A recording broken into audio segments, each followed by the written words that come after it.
Hello friend, welcome to my YouTube channel. मैं ऋतिक कुमार आज आप लोगों के लिए क्लास 12 का सेकेंड चैप्टर का समरी लाया हूं, जो कि है सॉन्ग ऑफ माई सेल्फ। तो चलिए जानते हैं किस प्रकार लिखी जा सकती है।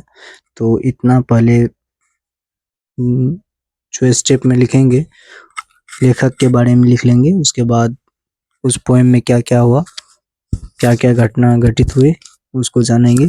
तो चलिए जानते हैं लेखक के बारे में। तो लिखेंगे, सबसे पहले हेडिंग ले लेंगे, song of myself is a very beautiful people's poem. Song of myself बहुत अच्छी पोएम है, जो कि पीपुल्स पोएम है। उसके बाद आगे बढ़ते हैं। It has been written by Walt Whitman. यह वाल्ट विटमैन के द्वारा लिखी गई है। He was a great people's poet. वह ग्रेट महान पीपुल्स पोएट थे, लेखक थे। He was born on 1819 in America and died on 1892. Walt Whitman जो थे, उसका जन्म 1819 में अमेरिका में हुआ और उसका निधन 1892 में हुआ। तो चलिए आगे जानते हैं। He was also a carpenter, teacher, editor and volunteer. वह कारपेंटर भी थे और टीचर भी थे, एडिटर भी थे और वॉलंटियर भी थे और बहुत अच्छा लेख। आगे बढ़ते हैं। He has written many poems. उसके द्वारा बहुत सारी पोएम्स लिखी गई है। तो चलिए अब आगे बढ़ते हैं। लेखक के बारे में जान लिए हैं, उसके बाद पोएम में क्या क्या हुआ उसके बारे में जानते हैं। तो चलिए आगे बढ़ते हैं। In this poem, the poet celebrate himself and sing himself. तो इस कहानी में जो पोएट थे, लेखक थे, वह खुद के बारे में गाता है, गुनगुनाता है, वही बताया गया है। He lives happy life. वो लेखक जो थे वो पूरा हैप्पी मतलब खुशी जीवन बिताते हैं। He say on any discrimination, वो बताते हैं कि नो एनी डिस्क्रिमिनेशन, हमारे पास कोई चिंता फिक्र की बात नहीं है, हम खुशी से जीवन बिताते हैं, वही बताते हैं लेखक। तो चलिए आगे बढ़ते हैं। He thinks there is an equality among human beings. वो बताते हैं कि there is an equality between humans being. वह बताते हैं सभी प्रकार के लोगों में एक ही प्रकार की बातें होनी चाहिए। आगे बढ़ते हैं।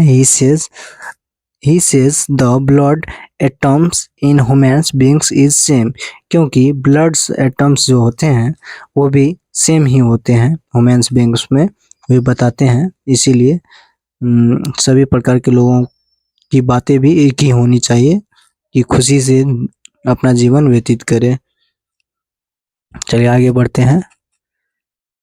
Man's comes in the world one by one. वो बताते हैं कि लोग जो हैं एक करके आते हैं और एक एक करके जाते हैं इस दुनिया से।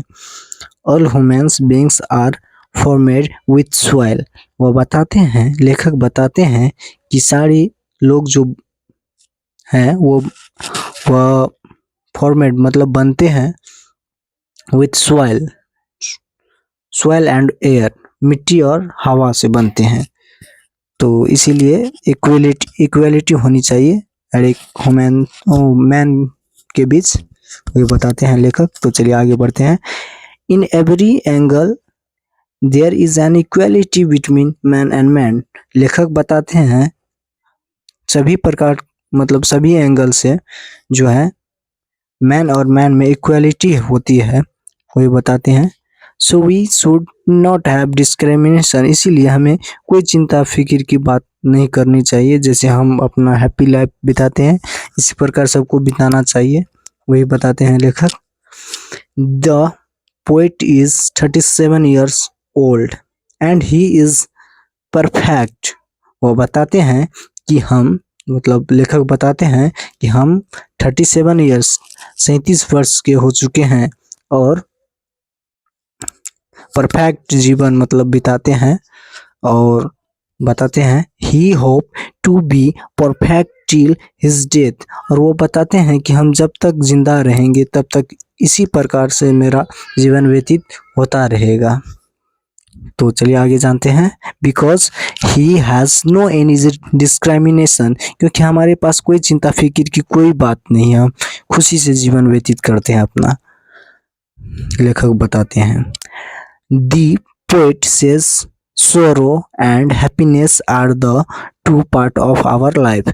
लेखक बताते हैं इस कहानी में कि हमें अपना जीवन को हैप्पीनेस से पूरा भर देनी चाहिए, और लेखक बताते हैं sorrow and happiness मतलब दुख, पीड़ा और खुशियाँ जो है दो प्रकार की बातें हमारे जीवन में है, टू पार्ट है। तो एक दुख हो गया, दुख पीड़ा, उसके बाद एक खुशी। तो हमें अच्छी से अपनी जिंदगी को जीनी चाहिए, वो बताते हैं। एट लास्ट में उसके बाद एक लाइन छोड़ देना है, इसी प्रकार लिखा जाता है समरी को। At last the poet says we should not against the nature. लेखक बताते हैं कि हमें अगेंस्ट नहीं जानी चाहिए, प्रकृति का अगेंस्ट मतलब उसके विरुद्ध नहीं जाना चाहिए। Otherwise it will be harmful us, यह हमारे लिए हानिकारक साबित हो सकती है। तो बहुत अच्छी कहानी थी, समरी जान लिए। चलिए आज के लिए बस इतना ही, अगला समरी लेकर के आते रहेंगे।